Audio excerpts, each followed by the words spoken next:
Hi, I'm Rachel here with my cat Leia, and this is Friday Reads. This week I resumed my project of reading the Sammy Rohr Prize winners and honorees. The Sammy Rohr Prize judges emerging Jewish authors in fiction and nonfiction annually. Back in March, I made a rather ridiculous prediction video about the 2017 prize based on nothing.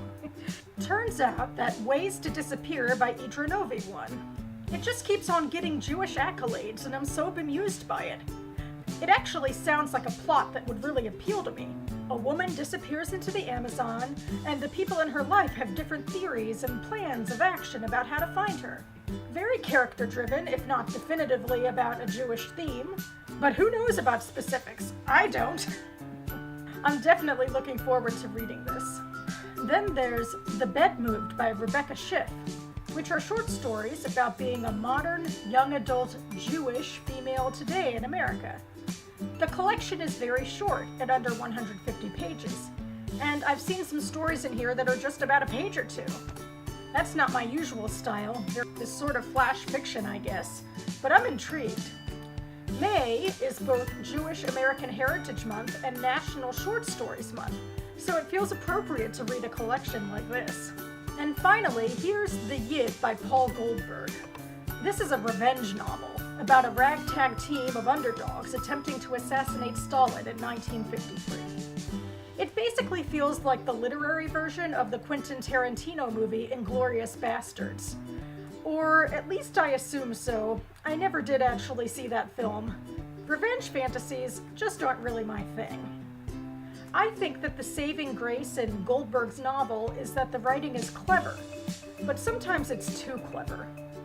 Goldberg takes a decent amount of time away from the story to explain, jocularly, about Yiddish phrases and the cultural history behind this or that encounter, and he even breaks into occasional script dialogue because, yeah, I get it, the novel is satirical and shaped like a play. The main character, Solomon Levinson, was once a Yiddish theater actor. I mean, yeah, it's amusing, it's clever. It probably also teaches me a lot about history in its way, and maybe I do take myself too seriously, but I like character drama. Obviously, no one in here is a real person in terms of nuance, but I'm trying to appreciate it for what it is. Sometimes it feels appropriate to give a pass to what is considered important Jewish literature of today. Not that I'm using real statistics, but rather my impressions of book coverage in 2016. That's why The Yid is on here, and that's also why I'll be attempting Here I Am by Jonathan Safran Foer. Not sure whether I'll start this monster in May or not, but I definitely won't finish it until June.